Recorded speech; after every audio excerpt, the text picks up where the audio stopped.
মসজিদের অজুখানা নির্মাণ নিয়ে রীতিমতো রণক্ষেত্র। তুচ্ছ বিরোধের জের ধরে রক্তারক্তি কাণ্ড ঘটালো দুই পক্ষ।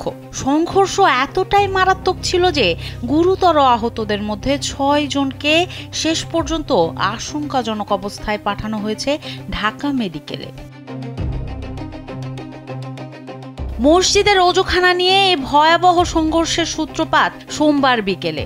অজুখানা নির্মাণ নিয়ে দীর্ঘদিন ধরে বিরোধ চলছিল দুপক্ষের মধ্যে। দুলাল মিয়া পুলিশকে সঙ্গে নিয়ে এসে অজুখানার কাজ বন্ধ করতে গেলে সংঘাত শুরু হয়।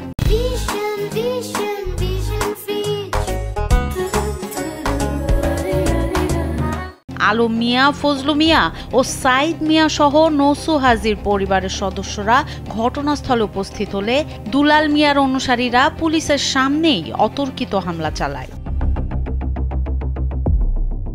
ব্রাহ্মণবাড়িয়ার কসবা উপজেলার কায়ুমপুর ইউনিয়নের জগন্নাথপুর পূর্বপাড়া জামে মসজিদে ঘটেছে এই ঘটনা। মুহূর্তেই পরিস্থিতি নিয়ন্ত্রণের বাইরে চলে যায় এবং দুই পক্ষ ভয়াবহ সংঘর্ষে জড়িয়ে পড়ে।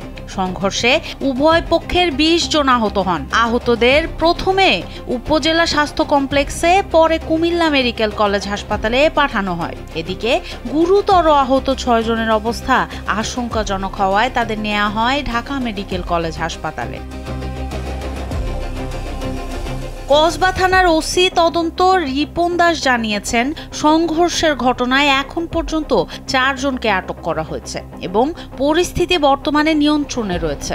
নতুন করে কোনো সংঘাত এড়াতে অতিরিক্ত পুলিশ মোতায়েন করা হয়েছে বলেও জানান তিনি। দুই পক্ষের মধ্যে মারামারি ঘটনা সংঘটিত হয় এবং এক পর্যায়ে কয়েকজন লোক আহত হয় বলে আমরা জানতে পারি এবং আমাদের পুলিশ তাদেরকে, যারা আহত হয়েছে তাদেরকে উদ্ধার করে প্রাথমিকভাবে চিকিৎসার জন্য হাসপাতালে প্রেরণ করা হয় এবং এই ঘটনায় জিজ্ঞাসাবাদের জন্য ইতিমধ্যে ৪ জনকে থানায় আনা হয়েছে।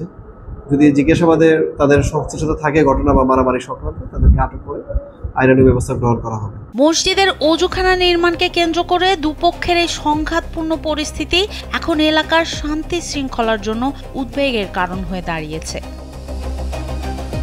তনম সিদ্দিকী, কালবেলা।